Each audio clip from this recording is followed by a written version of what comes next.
My good buddy John Correia. John, are you there? I'm here. Welcome. I'm grateful to be here. Have you ever had Ace of Spades as your intro music?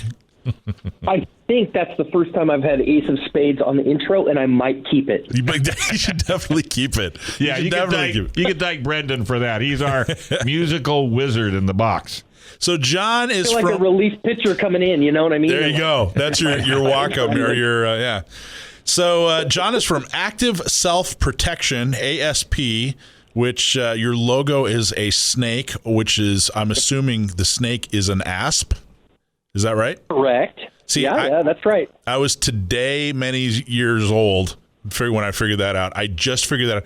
I've known you for a few years. I've been following you for a few years. I just figured that out today, John. Oh, this is John's. Well, look at you, man. You're making it. I know.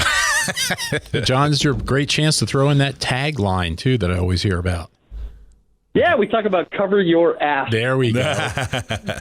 So active, and it actually has a reason, because the asp is the Egyptian cobra, which is a small snake that's not aggressive to people, but will defend itself and is quite deadly if threatened. See, I didn't know any of that, and that's a perfect description of the service you provide. John, if you've probably seen him on YouTube. If you're listening, you've probably seen him on YouTube. What he does is he's an instructor out of Arizona, and he started reviewing defensive gun use videos, so like security videos, that sort of thing, when someone is defending themselves with a gun, and he breaks it down, shows it to you exactly what happened, and then breaks it down step by step, and basically walks you through things that were done well, things that could have been done better, mistakes that were made, that sort of thing. And I don't know, I've lost count. Are you up to 15,000 videos you've reviewed? Well, we've analyzed about 25,000 defensive encounters, both armed and unarmed. We have about 1,900 on our main channel right now that we've narrated from lessons learned. 25,000 defensive gun use videos. That's just, when people, especially when the folks that are trying to restrict our rights and take our guns away, when they talk about, the fact that, or when their opinion is that defending yourself with a firearm is a myth, it's a fantasy. Well, here's 25,000 videos. This is just what was caught on video that John has and what John has analyzed. I mean, think of how often this happens and how common it really is. Is that something that occurred to you when you started down this path?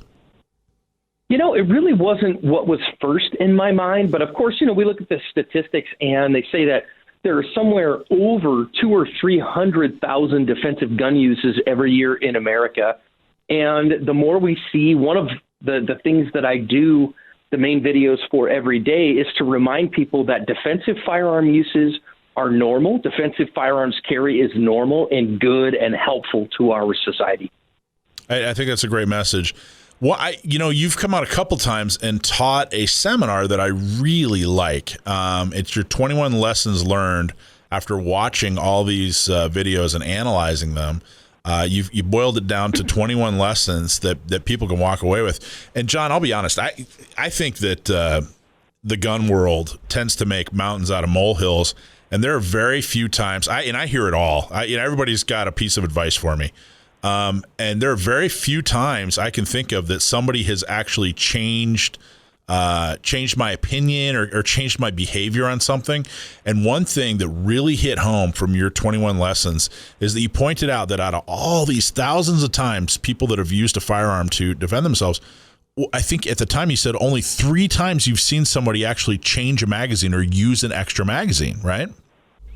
Yeah, it's true. When we talk about in officer-involved gunfights, it's very different because officers have to chase bad guys down and take them into custody. But private citizens, to this day, I have never seen a magazine change affect a defensive gunfight for a private citizen. So I'm not saying it's wrong to carry a spare mag, but it just doesn't really affect real fights that I've ever seen. So, there's one step. You took it one step further, though, and you never discouraged people from carrying an extra magazine. But the one point that really seriously has changed my behavior, and I appreciate what you've done, is you said, look, if you're carrying an extra magazine, if you have room for an extra magazine, and you're not carrying a tourniquet, you're wrong.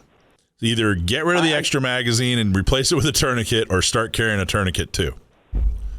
Yeah, I'd go even farther than that today because, in fact, for instance, today's very video on the main channel was somebody shot in the chest during a defensive gunfight. So a full trauma medical kit is very important to me. And I've actually used my trauma medical kit 3 times, at least one of which was pretty instrumental in helping somebody survive. None of those were gunfight related, but having trauma medical and the skills, of course, the skills to use it is very important in our world. So I'm not saying not carry a spare, but if you're carrying a spare and you don't carry a less lethal on you, like say an OC spray or something like that.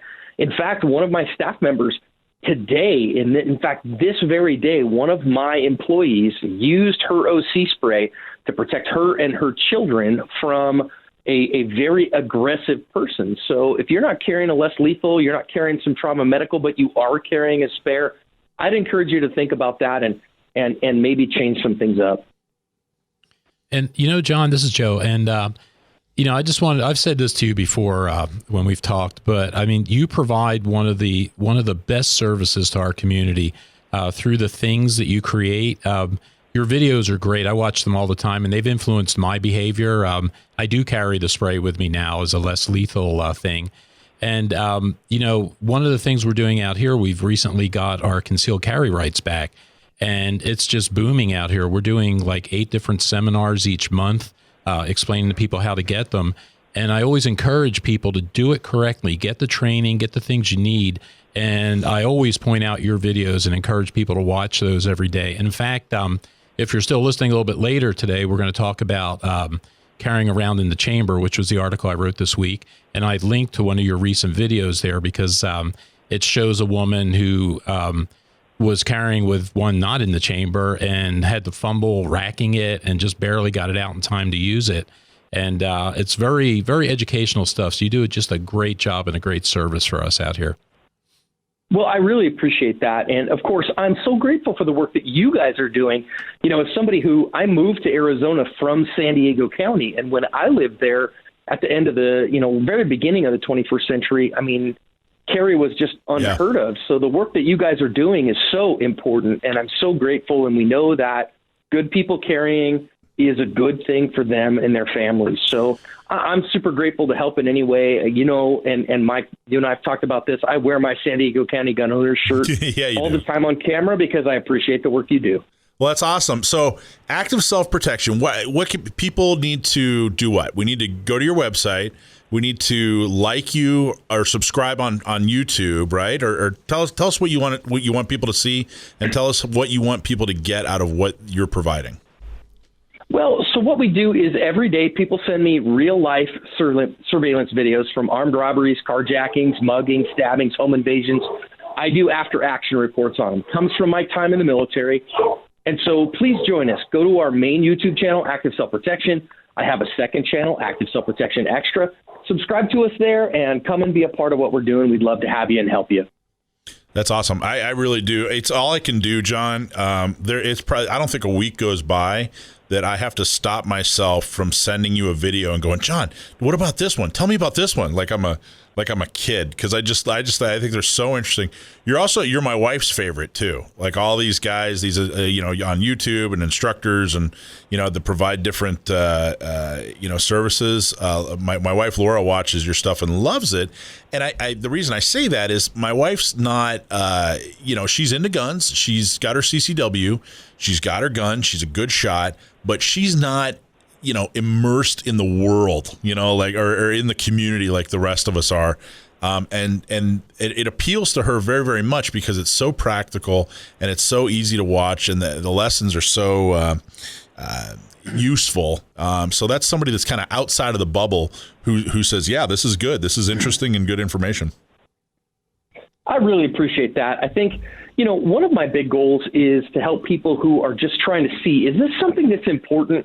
Should I be a self-defender? And to show them the realities. I started Active Self-Protection just to see what is the reality of self-defense, and am I training the right things? I'm a martial artist. I've got 14 years in empty-handed self-defense and a firearms carrier.